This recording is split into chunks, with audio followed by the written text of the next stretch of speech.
Rasulullah Shallallahu Alaihi Wasallam bersabda, "Man arada dunya fa'alaihi bil ilmi, wa man arada al akhirah fa'alaihi bil ilmi, wa man aradahuma fa'alaihi bil ilmi."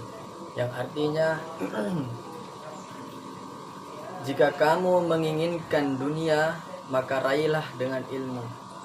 Jika kamu menginginkan akhirat, maka raihlah juga dengan ilmu. Dan jika kamu menginginkan kedua-duanya, maka raihlah pula dengan ilmu. Ilmu di sini adalah salah satu yang paling utama dan yang paling berpengaruh dalam kehidupan. Tanpa ilmu, kita tidak mengetahui mana yang hak dan mana yang batil. Maka dari itu, tuntutlah ilmu sehingga kita dapat membawa diri kita dan orang lain menuju ke surganya Allah Subhanahu wa taala. Salah satu contohnya, sekarang saya lagi masak ya. Masak kalau tidak ada ilmunya, maka hasilnya tidak akan enak. Jadi harus belajar dulu ilmu masaknya. Oke? Bismillahirrahmanirrahim. Assalamualaikum warahmatullahi wabarakatuh. Di dalam fikih, kalau haji dan nikah arud bertentangan artinya bersamaan, maka kita melihat apakah diri kita termasuk orang yang takut akan terjerumus ke dalam dosa atau bukan. Jika kita termasuk dalam orang yang prasangka ataupun pemastian kita akan terjerumus dalam zina, itu lebih afdal taqdimun nikah. Tapi kalau sebaliknya, berarti lebih afdal taqdimul haji. Dan jika orang yang taqdimun nikah, setelah itu dia meninggal dunia sebelum haji, maka dia ketika itu lam yakun asiyan, tidak termasuk orang yang berdosa. Assalamualaikum warahmatullahi wabarakatuh. Assalamualaikum warahmatullahi wabarakatuh. Sahabat-sahabatku dimanapun Anda berada, pada pagi yang cerah ini saya ingin menyampaikan satu patah dua patah kata. Imam Syafi'i dulu pernah berkata, "Safir tajid iwadhan amman tufarikuhu." Merantaulah, keluarlah mencari ilmu, mencari pengalaman, maka kamu akan mendapatkan ganti dari kerabat dan sahabat. Ketahuilah saudara-saudaraku dimanapun Anda berada, bahwa hidup ini adalah sebuah perjalanan kita untuk mencari pengalaman yang bisa kita ceritakan di masa depan. Karena sejatinya hidup di dunia ini adalah untuk beribadah dan untuk berusaha, untuk bekerja keras. Dan perlu diketahui kita semua bahwa hidup adalah perjuangan. Maka keluarlah dari desamu dan merantaulah untuk mencari sebuah pengalaman. Demikian yang dapat saya sampaikan, mudah-mudahan bermanfaat bagi kita semua. Wassalamualaikum warahmatullahi wabarakatuh. Oke. Assalamualaikum warahmatullahi taala wabarakatuh. Teman-teman sekalian, dimanapun kalian berada, semangat, tenang, tentram, dengan penuh kesabaran. Apa yang belum tercapai hari ini, insya Allah akan tercapai. Dengan bagaimana caranya? Istiqamah dalam mendoakan. Karena doalah yang bisa mengubah takdir. Begitu teman-teman.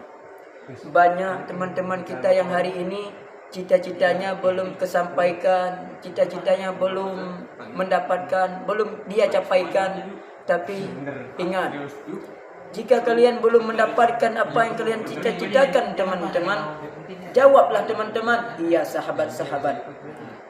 Yang kalian lakukan adalah, jika kalian sudah stres, jika kalian sudah bingung, nggak tahu arah kemana lagi, nggak tahu jalan kemana lagi, serahkan diri kepada Allah dan kembali kepada niat awal. Kalian mau jadi seperti apa? Asah dari nol kembali. Niat awal kalian apa? Mau jadi apa? Menjadi tukang mabukan. Menjadi apa? Menjadi tukang bakso. Menjadi apa? Menjadi tukang gorengan. Ingat, kembali kepada niat awal. Kemudian kalian asah dari awal jatuh bangun, walaupun jatuh bangun lagi, jatuh lagi, mati, innalillahi. Wassalamualaikum warahmatullahi wabarakatuh.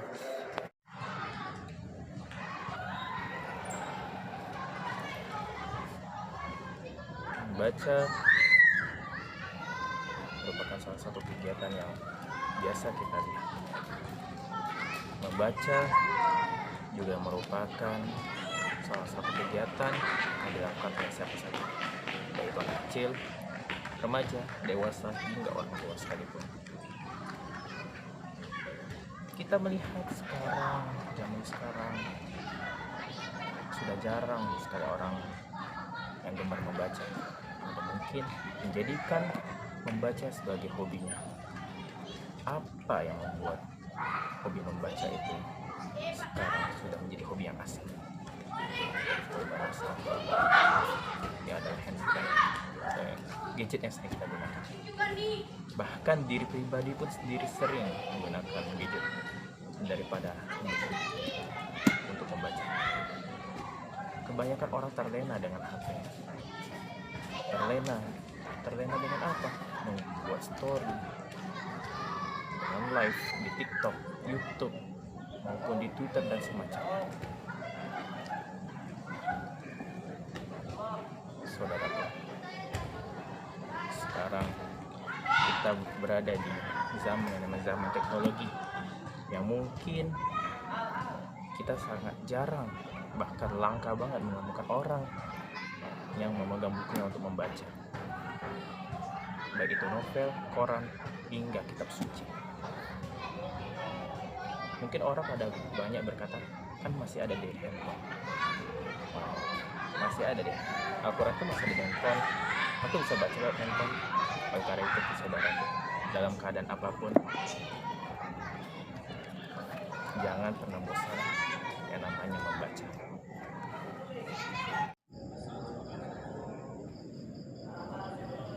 Bismillah wa bihamdih. Assalamualaikum warahmatullahi wabarakatuh. Jadi teman-temanku yang saya cintai dan saya banggakan, dimanapun kita berada, semoga kita diberikan kesehatan Allah SWT, panjangkan umur kita, dilancarkan rezeki kita, dan semoga kita dijauhi segala bahaya zahiran dan batinan. Amin amin amin. Baiklah, saudara-saudaraku yang saya cintai dan saya banggakan, pada malam hari ini saya akan menyampaikan atau bacakan sebuah hadis dari Rasulullah SAW sebagaimana yang berbunyi i'tanim khamsa qabla al-khamsin. Artinya, jagalah perkara yang 5 ini sebelum datang yang 5 lainnya. Apa itu? Pertama, syababaka qabla harami, masa mudamu sebelum masa tuamu. Jadi ketika kita masih muda, ya, ketika kita masih ingatan kita kuat, ya, maka manfaatkanlah masa muda kita ini dengan sebaik-baiknya. Agar kenapa?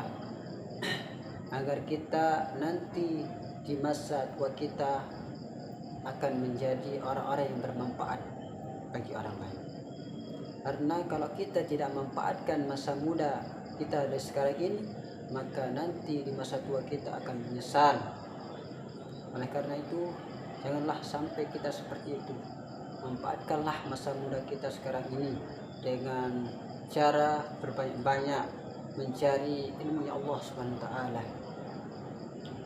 Seperti itulah cara kita memanfaatkan masa muda kita ini. Dan yang kedua, usihatika qabla saqam, yaitu masa sehatmu sebelum datang waktu sakitmu. Jadi ini juga kita harus memanfaatkan masa waktu kita sehat ini dengan sebaik-baiknya, karena kita tidak tahu datangnya waktu kita sakit itu. Maka dari itu kita harus manfaatkanlah dengan sebaik-baiknya. Dan yang ketiga, wa ghinaka qabla faqrik. Masa kayamu sebelum masa miskinmu.